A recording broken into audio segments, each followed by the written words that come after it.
அஸ்ஸலாமு அலைக்கும் ரஹ்மத்துல்லாஹி வபரகாத்துஹு. கியாமத் நாளின் தொடர்ச்சியை பார்க்கலாம்.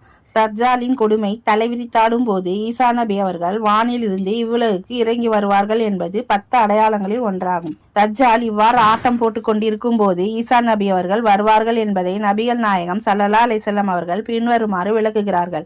இவ்வாறு இருக்கும்போது மரியமின் மகன் மசீஹ் என்னும் ஈசாவை அல்லாஹ் அனுப்புவான். அவர்கள் குங்கும சாயம் தோய்க்கப்பட்ட 2 ஆடைகள் அணிந்து தமது 2 கைகளையும் 2 வானோர்களின் சிறகுகள் மீது வைத்தவர்களாக டெமிஸ்க் நகரின் கிழக்கே உள்ள வெள்ளை மினாராவின் அருகே இறங்குவார்கள். அவர்கள் தலையை குனிந்தால் நீர் சொட்டும், தலையை உயர்த்தினால் முத்துக்களை போல் வியர்வை துளிகள் உதிரும். அப்போது அவர்களின் பெருமூச்சு இறை மறுப்பாளர்கள் மீது பட்டால் அவர்கள் மரணிக்காமல் இருக்க மாட்டார்கள்.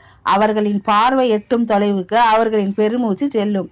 அவர்கள் தஜ்ஜாலை தேடுவார்கள். பைத்துல் முகத்தஸ் அருகில் உள்ள லுத் என்னும் கிராமத்தின் வாயிலில் அவனை கொல்வார்கள். நூல் முஸ்லிம் 5228. மரியமுடைய மகன் நீதியான தீர்ப்பளிப்பவராக இறங்கும் வரை யுகமுடிவு நாள் ஏற்படாது. அவர் சிலுவையை முறிப்பார், பன்றியை கொள்வார், ஜிஸ்யா வரியை நீக்குவார், வாங்குவதற்கு யாரும் இல்லாத அளவுக்கு செல்வம் கொளிக்கும் என்று நபிகள் நாயகம் ஸல்லல்லாஹு அலைஹி வஸல்லம் அவர்கள் கூறினார். நூல் புகாரி 2476, 3448, 3449. ஈசா நபி அவர்கள் இறங்கும்போது ஒட்டகங்கள் சவாரி செய்யப்படாமல் விடப்படும். பொறாமையும் கள்ளமும் கபடமும் இல்லாது ஒளியும் எனவும் நபிகள் நாயகம் ஸல்லல்லாஹு அலைஹி வஸல்லம் அவர்கள் கூறினார்கள். நூல் முஸ்லிம் 221. இன்ஷா அல்லாஹ் அடுத்த தொடரில் பார்க்கலாம்.